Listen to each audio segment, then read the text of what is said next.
I was a student in school, I was one of these kids that if I liked the subject I was studying, I did really well. If I wasn't interested in it, not so much. One of my favorite subjects was American history. And I used to say, they don't teach American history like they do when I was a kid. And that's true. But about 10 years ago, I had the opportunity to hear David Barton speak in Fayetteville, Arkansas. And I have been able to hear him probably a dozen times since then. And I now realize they weren't teaching it all that well when I was a student.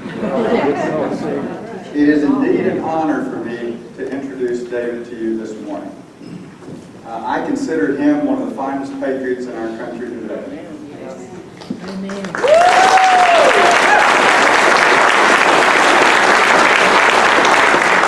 David Barton heads an organization called WallBuilders. It's a national pro-family organization that presents America's forgotten history and heroes with an emphasis on our moral, religious, and constitutional heritage. He's the author of numerous best-selling books, some of which are available over here. This is his lovely wife, Cheryl Barton.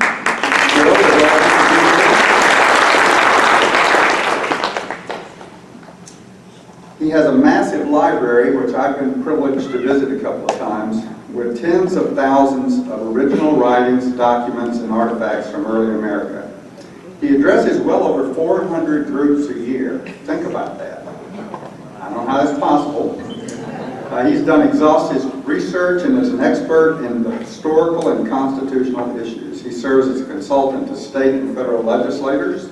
He's participated in several cases at the Supreme Court, and he's been involved in the development of social studies standards for numerous states and has helped produce some popular history textbooks used in schools around America. A national news organization has described him as America's historian, and Time magazine called him a hero to millions, including some powerful politicians. And Time magazine named him as one of America's 25 most influential evangelicals. David has received numerous national and international awards, including Who's Who in Education, the DAR's Medal of Honor, and the George Washington Honor Medal from the Freedoms Foundation at Valley Forge.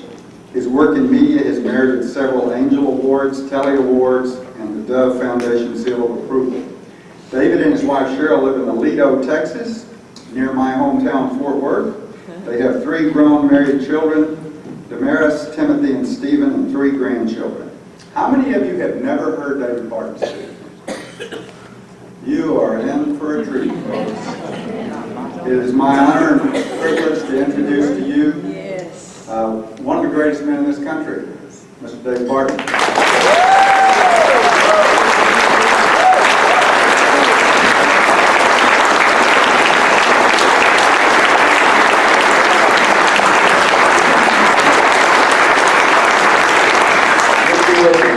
I like to go back to basics and fundamentals. Constitutional Convention, George Mason said that the only way you can preserve liberty is by frequent recurrence to fundamental principles. And so that's what I like to do, is go back to fundamental principles. I want to start with where we are now and how we got to where we are.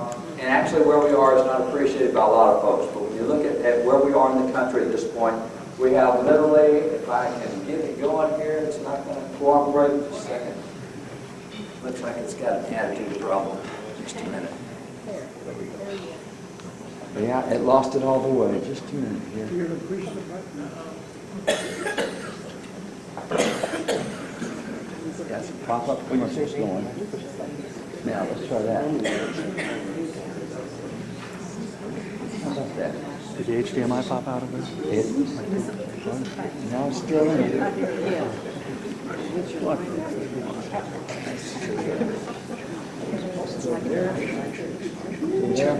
Let's see this real quick.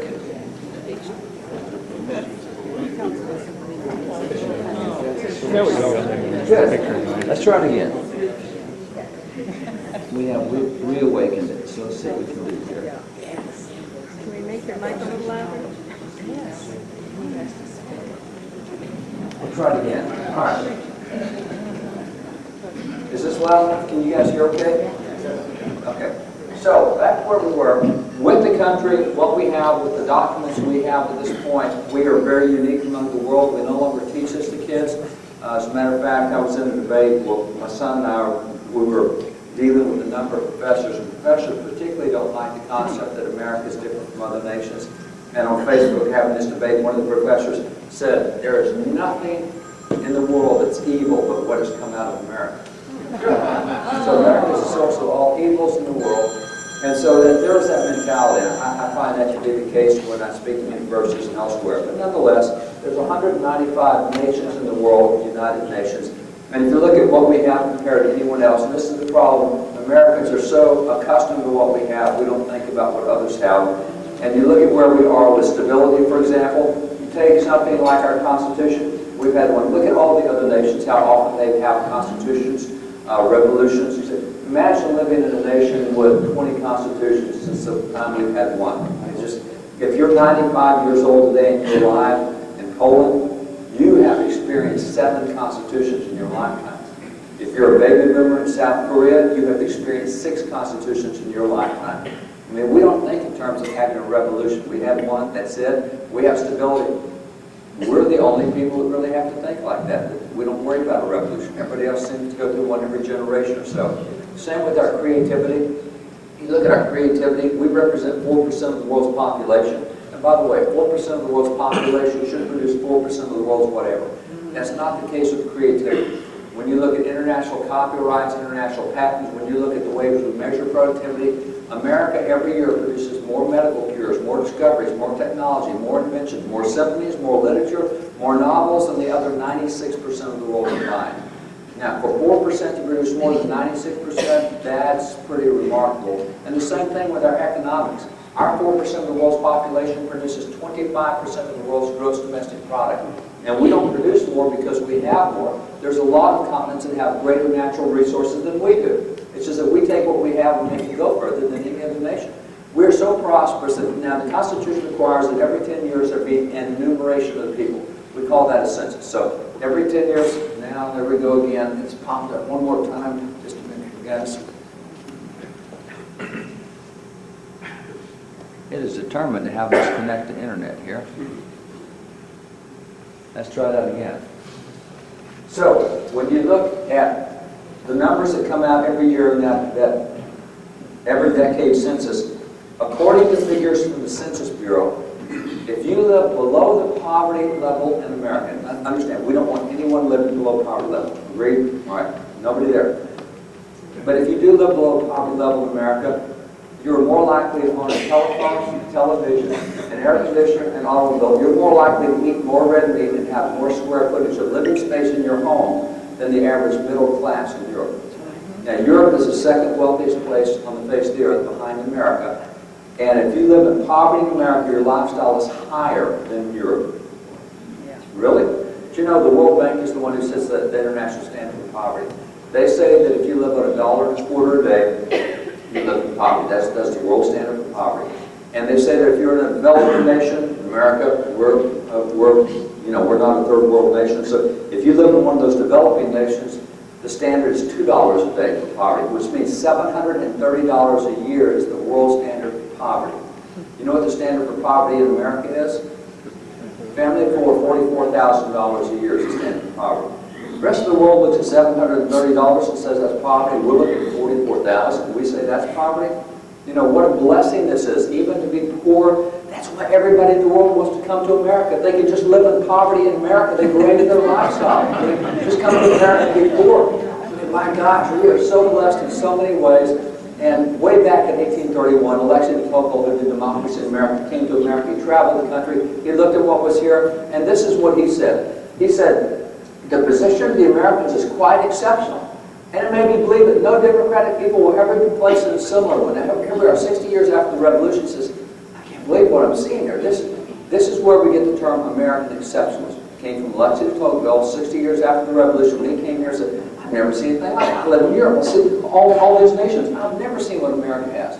American exceptionalism is under attack today. A couple of years ago, I wrote a book and I talked about American exceptionalism. Boy, did it bring the professors out of the woodwork. There is no such thing as American exceptionalism. And they're just determined that we've got to be like everybody else. The president's gone across the world apologizing for America. You have Supreme Court Justice Ginsburg, who on the off time after they leave in June, she travels the world, says, if you're going to create a constitution, don't make it like the American Constitution. Use the South African Constitution. She makes all these recommendations for other constitutions. You have Supreme Court Justice Breyer, who's written this book on how we got to get rid of the Constitution because it's really not a good document. You have Judge Richard Posner of the Seventh Circuit Court of Appeals, who came out the other day and said, got to get rid of the Constitution, it's terrible. I mean, they are all about hating what has made us different from every other nation in the world. And American exceptions on they complain about it, but they don't even have a good definition for it. So let me give you a working definition, because we're going to talk about this for a minute. What is it that made us different from other nations? American exceptions on, very simply, that's what describes the unprecedented stability, freedom, and prosperity, those things we just looked at statistically. And by the way, that's not a matter of opinion, that's a matter of statistics. We are different from the rest of the world. It's not a point of arrogance, that's just the blessings we've enjoyed because of what I'm going to show you here. So it's the unprecedented stability, freedom, and prosperity that's the result of institutions and policies that are produced by unique governing philosophy. Now notice the sequencing here. We have a philosophy that produces our institutions and policies, and those institutions and policies, that's what produces everything that we enjoy. Which means the most important part of this is the governing philosophy. Ours was different from everything else. If you make the analogy, I live in the country, I'm a cowboy, you make the analogy, we learned this and way back in high school when we were doing earth science kind of stuff. You learn that for every tree there are three parts of the tree. You have at the bottom what we would call the seed. Well, that's the philosophy. That's what you plant. Everything else grows from that. So you have the seed, and from that grows the infrastructure. That's where you get your branches, and that's where you get the trunk, and that's where you get all the systems that work within the tree. And that's what eventually produces the fruit that's up top. Everybody likes the fruit, but the fruit's not the key part. The key part is the seed that you plant. You plant the wrong seed. The reason other nations don't have what we have is they didn't start with the right philosophy. Philosophies do make a difference in what they produce. They all have seeds. Every philosophy is a seed that's planted and will produce some fruit in the end. If you plant an apple tree, you think, and you're getting lemons off the tree, you planted the wrong seed. I mean, you can't get bad fruit from a good seed. So it's our philosophy that made us different from everything. Everybody likes the fruits we produce. That's why everybody comes to America. They want to be here. But it's not the fruits, it's the philosophy. And if we change that philosophy, we will change the fruits that we produce. We will see a very different outcome, very different harvest. So that's the key part. That's what we want to look at. So what is the philosophy, or what is the seed we planted to produce what we now enjoy? Because if you can't protect that philosophy, you'll lose the rest of it. If you change that philosophy, the fruit on the tree will change. There's no question about it. The philosophy we enjoy is found in the Declaration of Independence. There's 126 words that begin the Declaration. They set forth 5 immutable principles. The Declaration starts with those 126 words and it gives 27 grievances showing the violation of those principles, and then it closes saying, now we're going to have a different nation that goes back to these principles. There one again, excuse me, I'm going to change this one more time. Got a few trips to make back and forth here, it looks like. So, of these 126 words, let's just go through some of them. This is the first principle. It says, all men are created equal, they're endowed by the Creator. We say, in American government, in our birth certificate, we're telling the rest of the world why we're doing this and what our philosophy is. We believe, we acknowledge the divine Creator. I mean, we do it right up front. Now, today, I've been involved in 7 cases of the U.S. Supreme Court, and the Supreme Court says, well, you know, we got religious people, but we got people that don't believe in God, and government has to be neutral. We have to treat everybody equally on this. We can't take a position between religion and non-religion. We got to be. Sorry, that's not the philosophy of American government. You see, they said this at the beginning. They said, hey, we've all gotten together, and they said, this is the unanimous declaration of the 13 United States of America. Every one of our governments agree. All of our institutions, all of our civil institutions, we're telling you right up front, there is a divine Creator. And that's not a neutral position. They didn't have to say anything. They did say something. They started with the declaration. We believe that there is a Creator God. That's what we believe in government. That's what we acknowledge. Now, we're running away from that today, but that's the first starting point they have. And by the way, that actually turns out to be the first step in limiting government. Because by that declaration, what you have done is you have ranked powers. You said, hey, government, you're not the big dog in this fight. The big dog in this fight is God. There's a power that is higher than you. And so what we've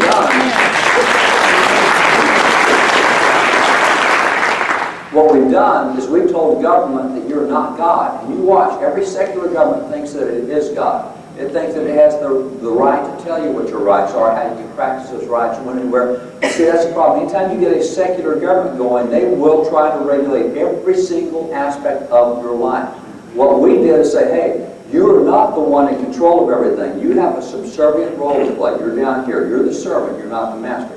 So that was key in our formation, that we not be secular in our thinking, because once you lose that concept of God, you become like France, like Greece, you become like Turkey, you become like Germany, you become like Spain, you become all over Europe. Look at the secular government, see if you can find a limited government anywhere in the world that's a secular government. You can't do it. It happens from this acknowledgement there. Now, George Washington, I think, as well as anyone, explained exactly how we went at believing this and why we believed it.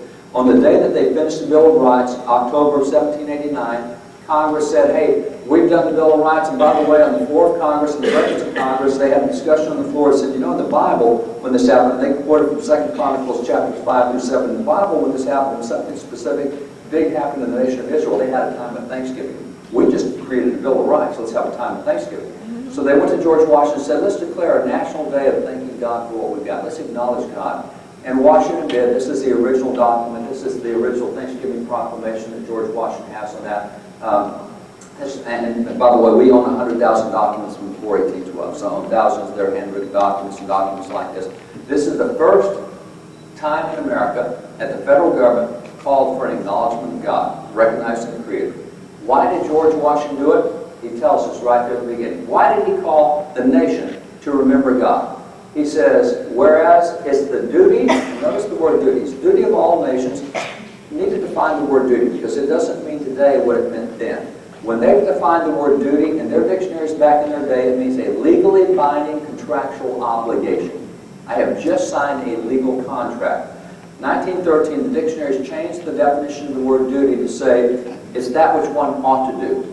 And the current definition of duty, if you look at the dictionary today, says a responsibility.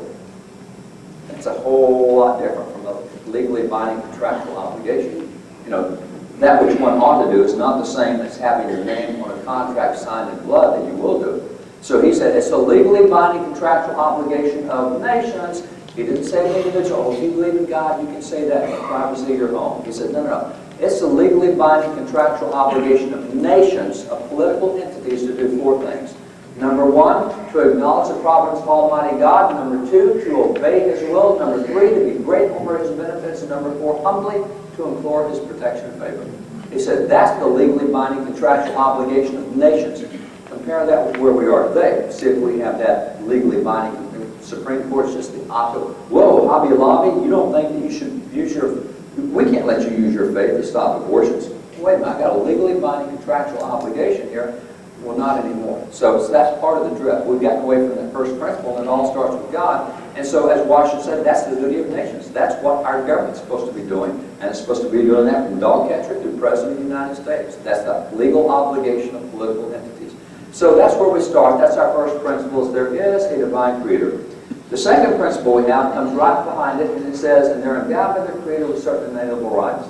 So from this, we get to believe that there are a certain set of rights that come from God. Inalienable rights come from God. Now, the fact that we acknowledge that certain, not all rights come from God, but there's a set of rights that come from God, and the fact that we acknowledge that is a second step in limiting government, because what it does is it deals with jurisdictions.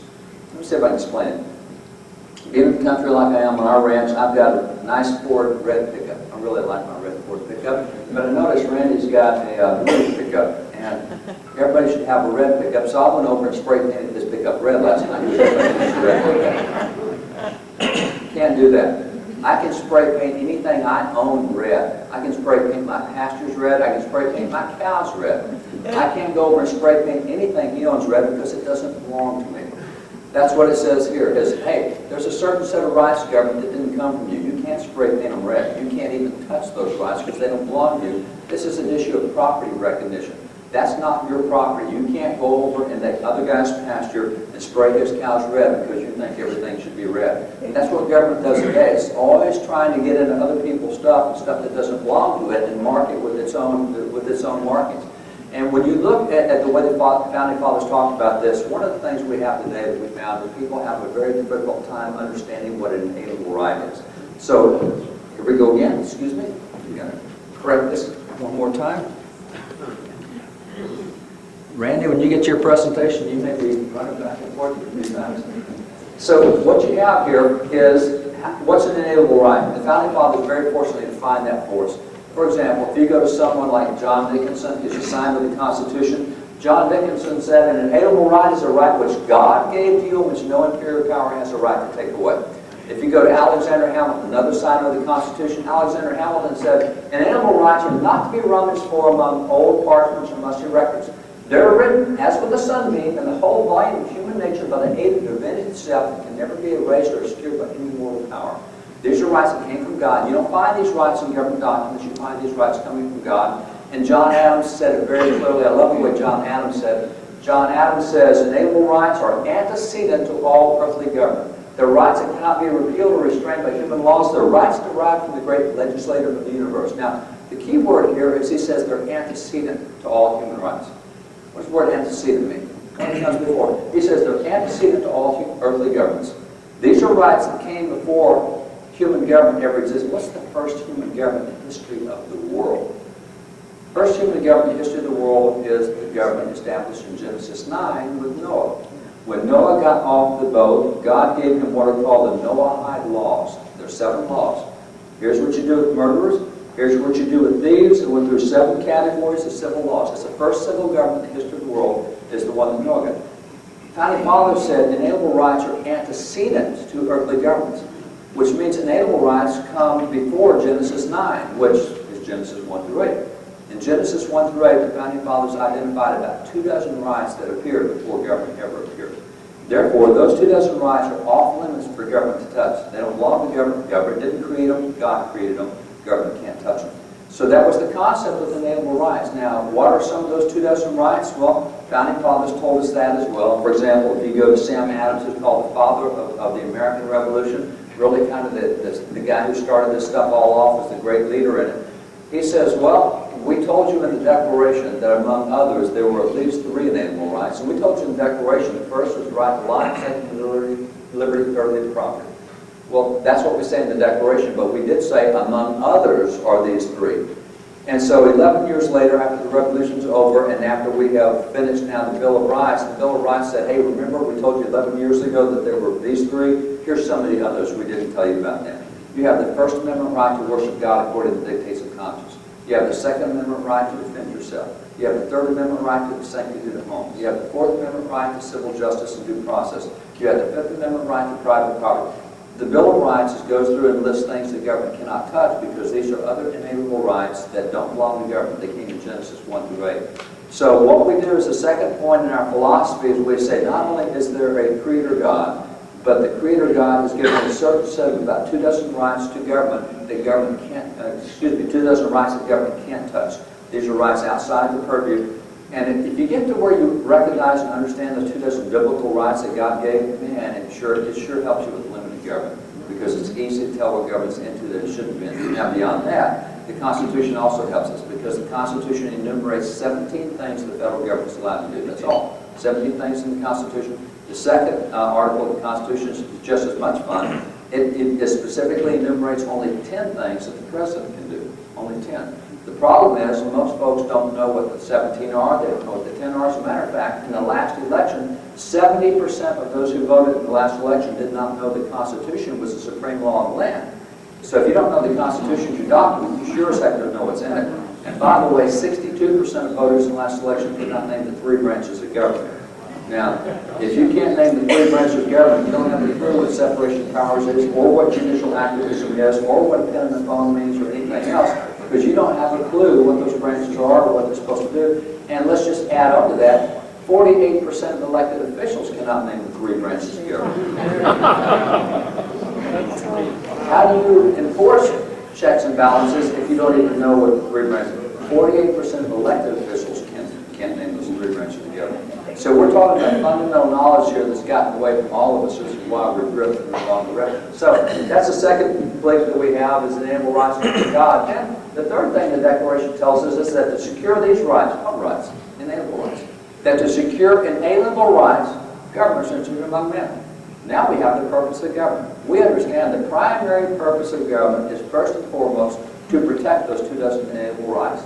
Governments exist. They don't exist to make sure we have jobs or security, the borders are safe. They don't exist to make sure we got a military. The first purpose of government, according to the Declaration, is to make sure you preserve those inalienable rights, which is limited government. Stay out of these areas. You're not allowed to touch these areas. So, excuse me again, take another trip.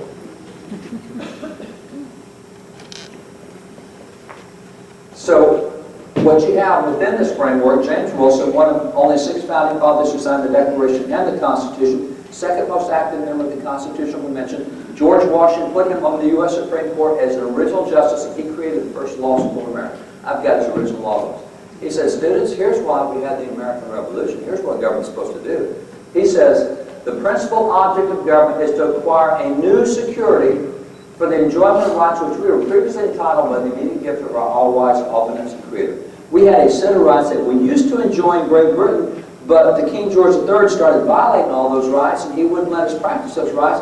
And so that's why we created the American government, to have a new security for the enjoyment of those rights that we were previously given by God. See, Great Britain used to do that. They had the Magna Carta. They had their Bill of Rights.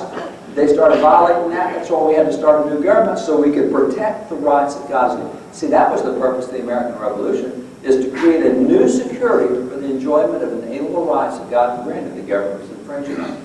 You have the same kind of declaration from Sam Adams.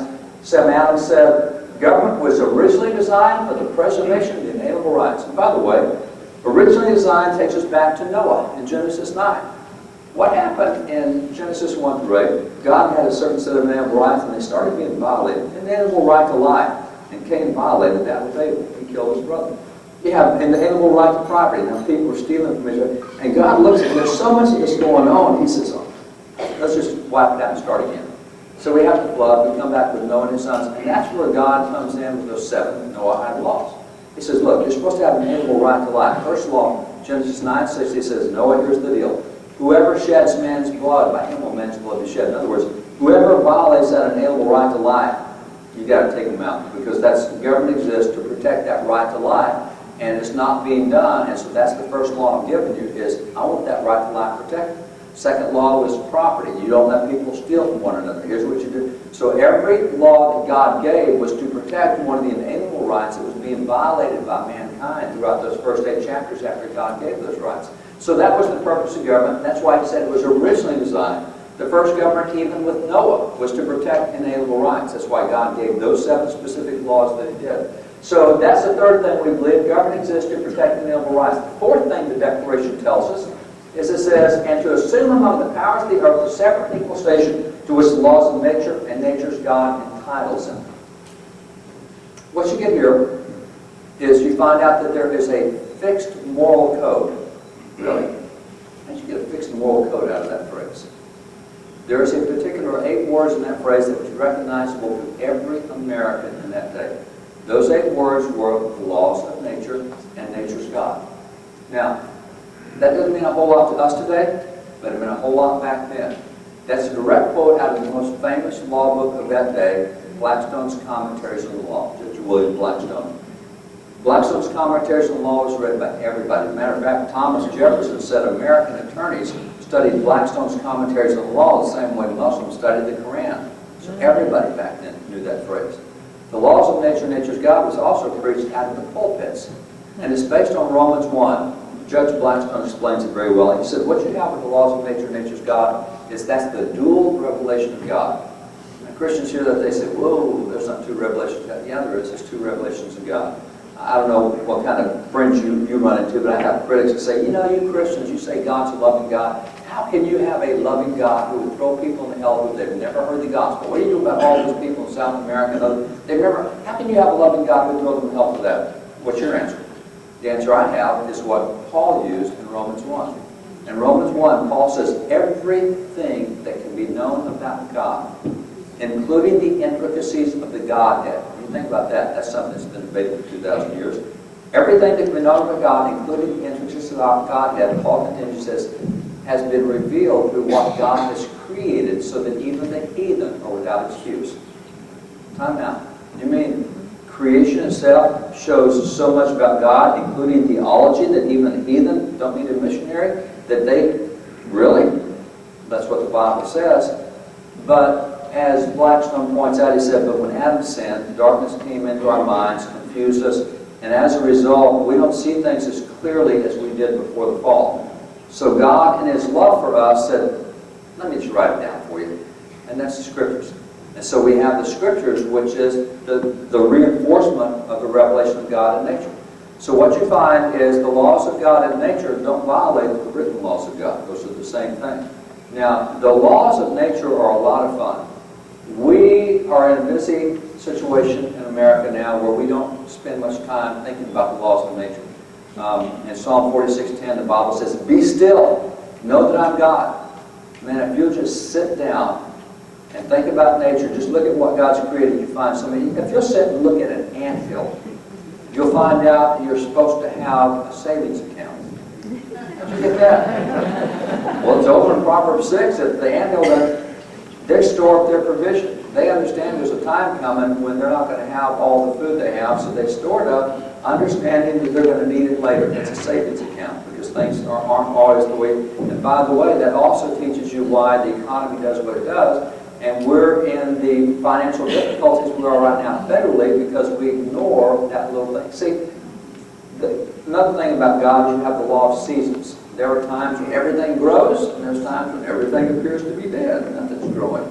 You've got winters, and you've got springs. You've got summers, and you've got falls. And what we do at the federal level is we try to make it stay spring all year long. And so what we do right now is we pump $65 billion a month into the economic system to keep it from going into winter. It needs winter. That's when you kill all the bugs. You have to have readjustments. That happens. That's why it's the law of seasons. God has the seasons, and there's something good about it. But see, the federal government budgets on the springtime, and then it gets over here in winter, and man, is it deficit spending, debt going like crazy.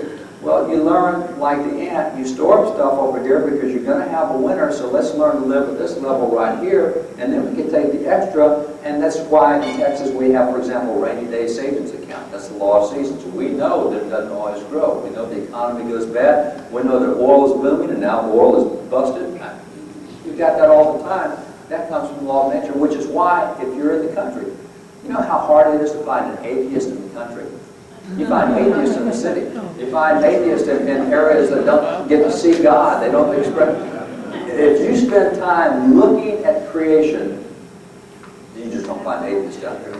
And that's why if you spend time on the laws of nature. Now, let's take this. I want to investigate a little further because, again, I'm a cowboy from Texas, and got the ranch, got the horses, and everything goes with it. I want to examine that a little further. What we're going to do is say the Bible's out of balance for a bit. We're not going to use anything scripturally here. We're only going to use the laws of nature. And let's talk about some of the inalienable rights, some of the rights and wrongs that nature teaches us we should have. This is some of the Genesis 1 through 8 stuff before government ever existed.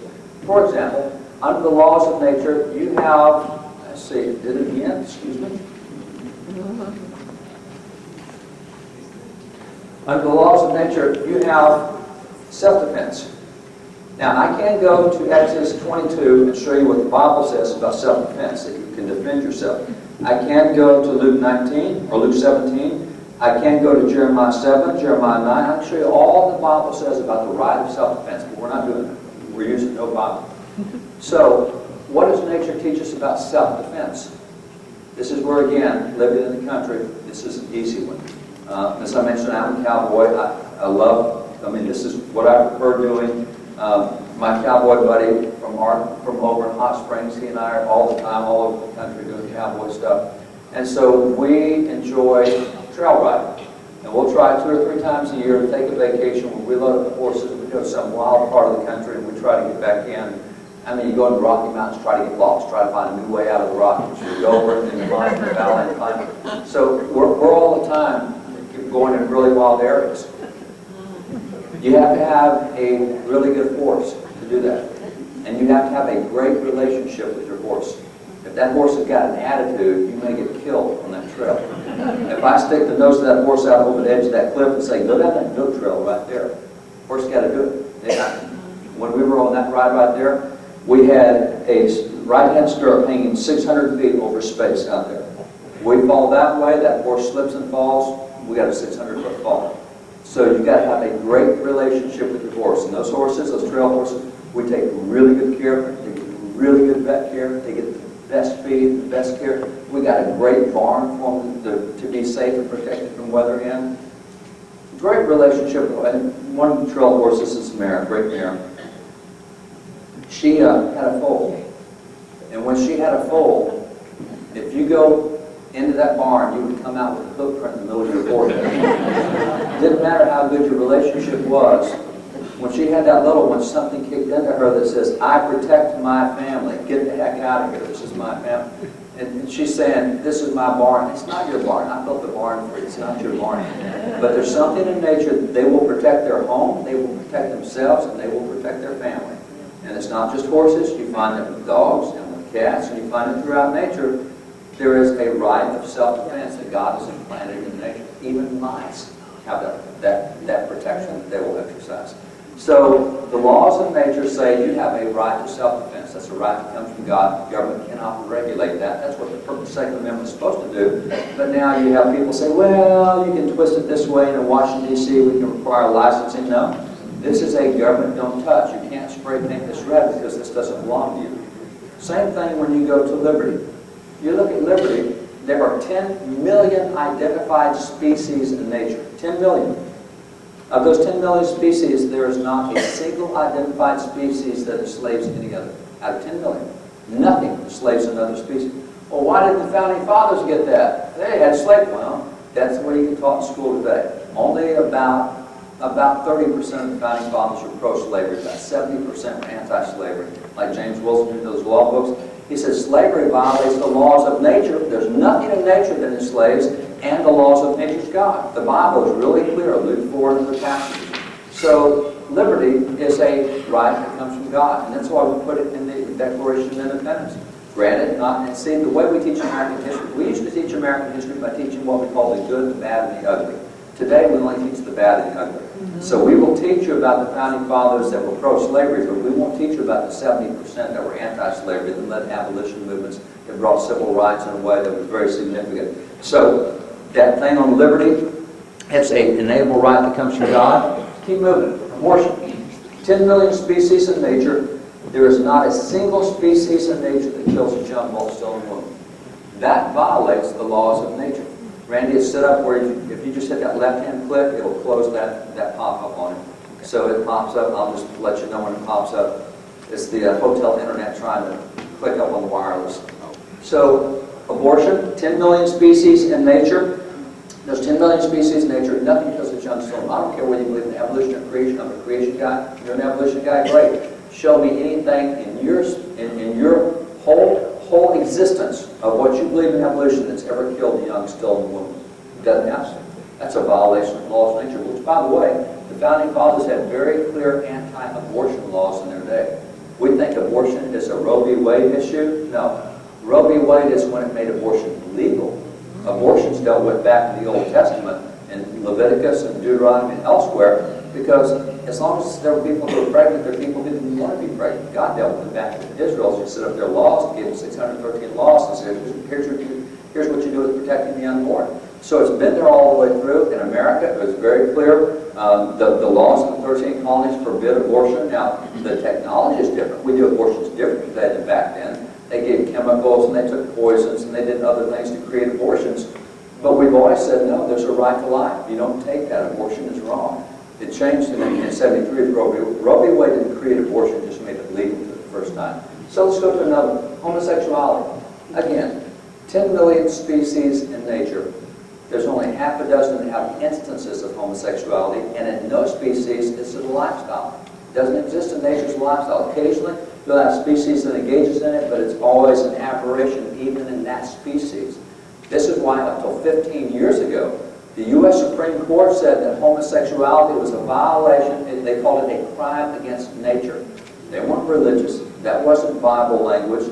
What they said is there's nothing in nature that does this. This is a crime against nature. That's what it was called until 15 years ago, and then we had Lawrence v. Texas and other things to reverse that position.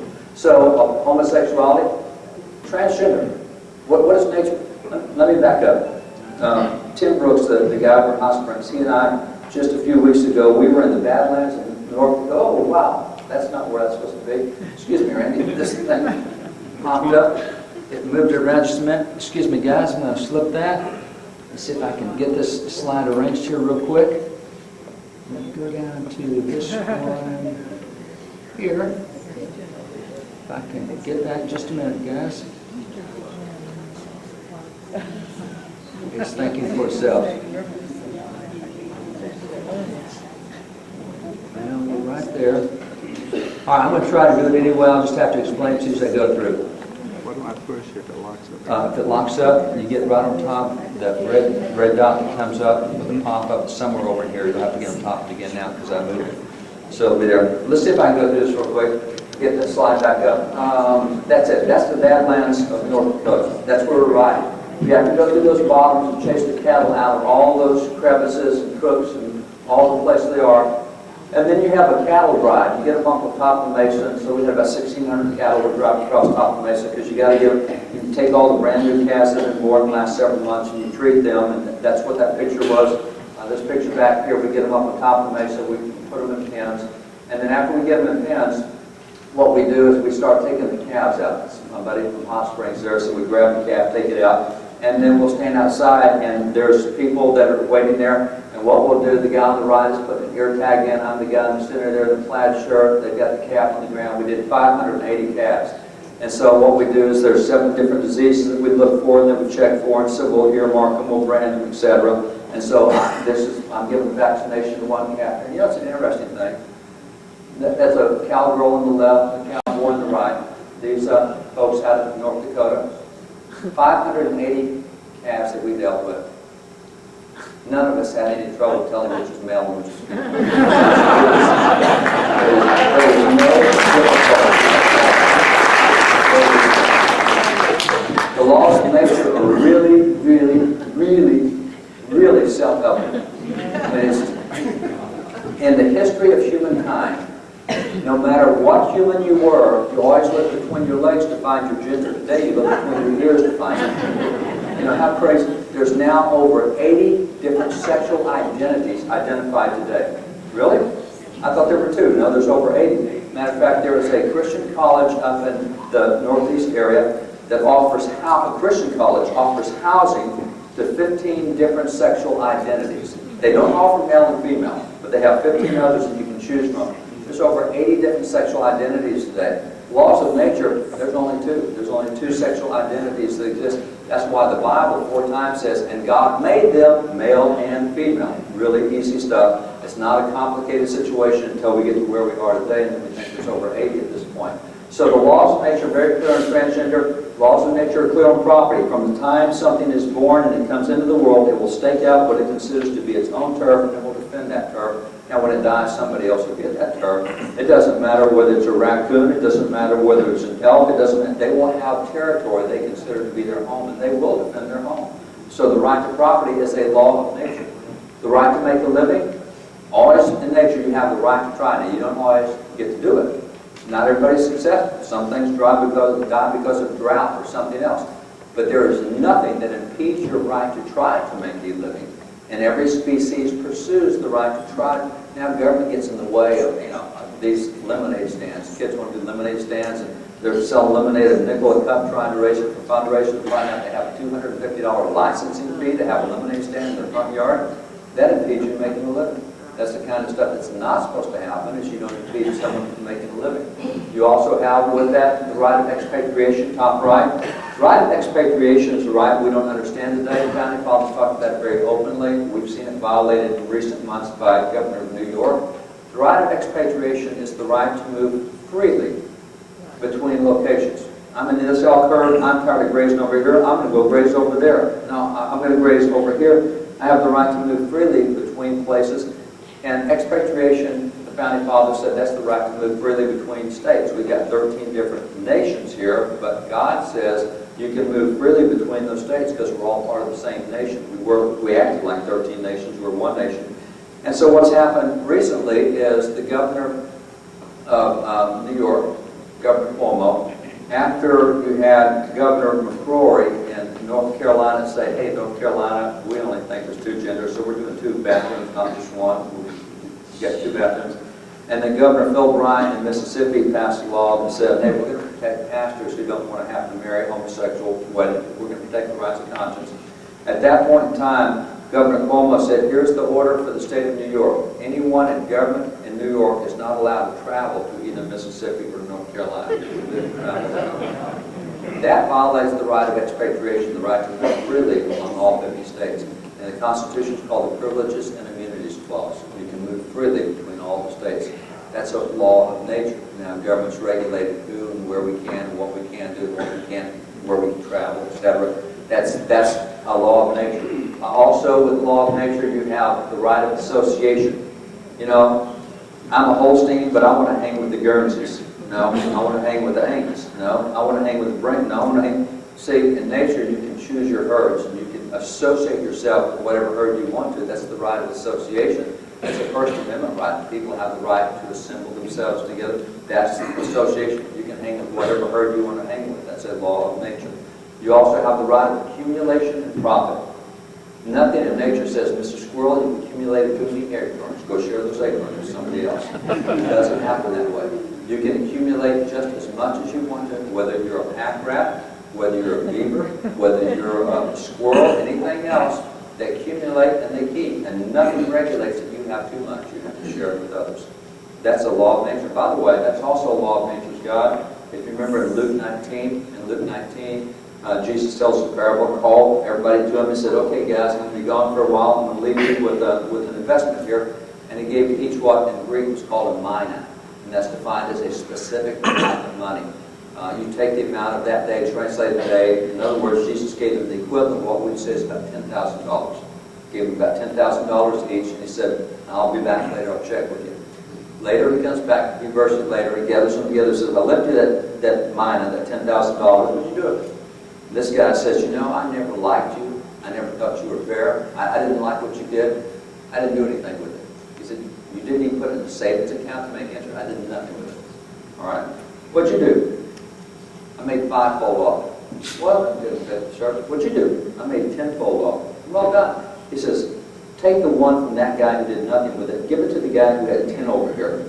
And they said, whoa, that's not fair. He's already got 10. He said, no, here's the way it works. To him who has will be given. To him who has not will be taken away from that which he has. It's King James language. But in other words, I'm going to reward the profit makers. These guys have shown that they can produce something. What we do is we punish the profit makers. If you're not productive, we reward you. If you're productive, we're going to take it away from you. And see if I got this right. In American government, we say, if you are productive, we're going to take it away from you and give it to others. And if you are so incompetent that you run your company in the ground, we'll bail you out. Exactly the opposite of the laws of nature's God, where he rewards profit. See, what we would call the capital gains tax, which is a tax on profit making, Jesus is going the other way. We've got it just backwards, but that's the way the laws of nature are. There's nothing that takes your profit away, that takes your accumulation away, and says you have to share that with others. You can accumulate as much as you want to. That's part of the right. So all of these are rights that we have in the laws of nature. Let's continue to go. What does the law of nature teach us about theft? And this gets interesting. I got 4 horses. When I put feed in front of the horses, none of them eat their own. They all go try to steal it from the other 3. So everybody's going after everybody else. It would appear that theft is fairly common in nature. And if I were to look at things like adultery, that's real common in nature. That's why you have 1 bull and 40 cows in every herd. Monogamy is not common in nature. So adultery is common in nature. How about incest is really common in nature. That's why a cowboy doesn't ride a Mustang. They've been inbred for so many generations. They have no stamina, no strength. So we don't do Mustangs because of the incest that goes on. And murder, that happens a lot. You ever seen what a skunk does inside a hen house? They don't go in there to eat. They spread blood everywhere. Well, man, if you're saying the laws of nature deal with all this, then what do you do with that? Well, that's where God says, let me help you with that. That's the laws of nature's God. As a matter of fact, let me just tell you straight out, don't steal. Don't commit adultery. Don't murder. See, that's where you get the laws of nature and of nature's God. That system right there, the laws of nature. Randy, it popped up. If you'll hit that in that top left, that red dot up there. That's where you get the laws of nature and of nature's God. Between the 2 of them, that is the moral code on which America was founded, and that was, by the way, they're all out of the Bible, but that's what we call the common law. The common law is the 7th Amendment to the Constitution. As a matter of fact, abortion is dealt with in the 9th and 14th Amendments of the Constitution under the Founding Fathers. James Wilson, talking about abortion, he said that's the 7th Amendment, part of the common law. You see, we used to say abortion is wrong because the laws of nature, God says it's wrong. So we've even changed the way we interpret the Constitution, because that used to be a common law issue, the laws of nature's God. And now we're at the point where we say, oh, no, there's no absolute moral values. We live in a country today, if you're not aware, we did a lot of polling, 2 out of 3 Christians think that there are no moral absolutes, period. Really? 2 out of 3 Christians? That's crazy stuff. Well, that's what we believe. So that's the 4th thing. The 5th thing that we have is governments into them among men deriving their just powers from the consent of the government. Consent of the government. This is the one we do hear the most about today. The majority rules. George Washington said it this way. He's the leader of the Federalist Party. George Washington said, the fundamental principle of our Constitution requires that the will of the majority shall prevail, which, by the way, is exactly why they opposed the filibuster. The filibuster goes to the U.S. Senate. Mr. McConnell says, we have to preserve the traditions of the Senate. Time out meant you didn't have a filibuster until 1972. That's not a tradition of the Senate. The Founding Fathers opposed it because it puts the minority in control of the majority. 40 votes beats 60 votes every day in the U.S. Senate. I can have 59 votes on a measure and I will lose every day in the U.S. Senate because of the filibuster rule, 40 beats 60. Not supposed to be that way. The fundamental principle of our Constitution requires that the will of the majority shall prevail. Thomas Jefferson, the leader of the Anti-Federalist Party, said the same thing. He said the will of the majority is the natural law of every society. It's the only sure guardian of the rights of man. Now, this thing about the consent of the government, notice where it comes in this list. This consent of the government is the 5th principle of American exceptionalism. But notice the first thing we had was there is a divine creator. Second thing is he gives a certain set of guaranteed rights to man. Third thing is government exists to protect those rights. The 4th thing is there is a fixed moral law. And the 5th thing is the consent of the government. Notice that 4 out of the 5, well, just notice the consent of the government is at the bottom. It's not at the top.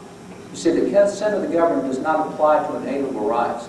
We can have a referendum today that says, hey, we just voted, and by a margin of 97-3, you don't have a right to defend yourself.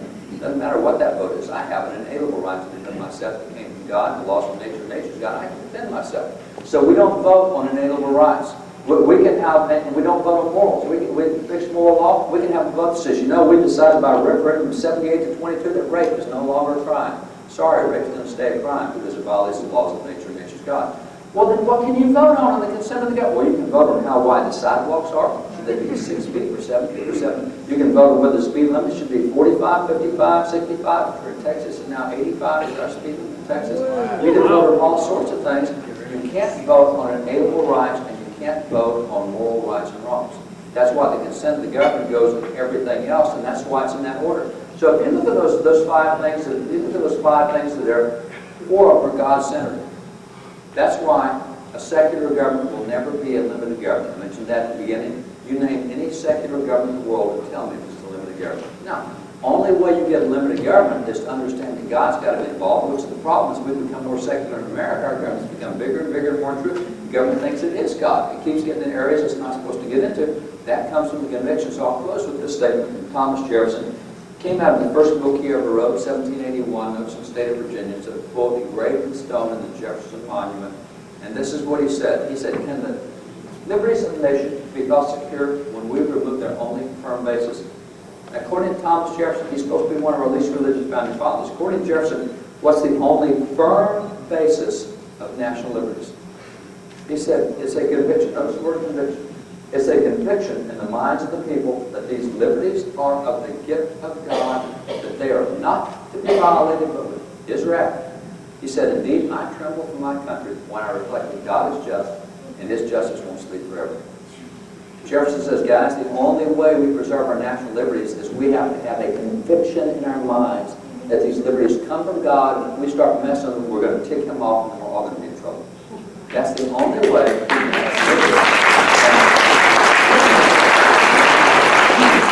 By the way, I am very libertarian in certain areas, but I can't be a libertarian because I believe there are moral rights and wrongs that come from God. And because of that, if we ever lose the conviction that what we have comes from God and we can't be messing with those rights without taking him off, that's the only way you keep limited government. So you can't have a limited government from a secular viewpoint. It never, ever works. By the way, if you have a secular viewpoint, then what I think is limited government may not match with what you think, what anybody, because we no longer have a fixed standard to work from. This gives us a fixed standard to work from what government can and can't do. So that's the philosophy that produced American exceptionalism. I encourage you to memorize those 5 points, always recall those 5 points, use those 5 points. If you're interested in this type of stuff, again, over here on the table, we've got all sorts of information that this is exceptionalism, etc. So lots of stuff over there. Thank you guys for letting me share with you. God bless you.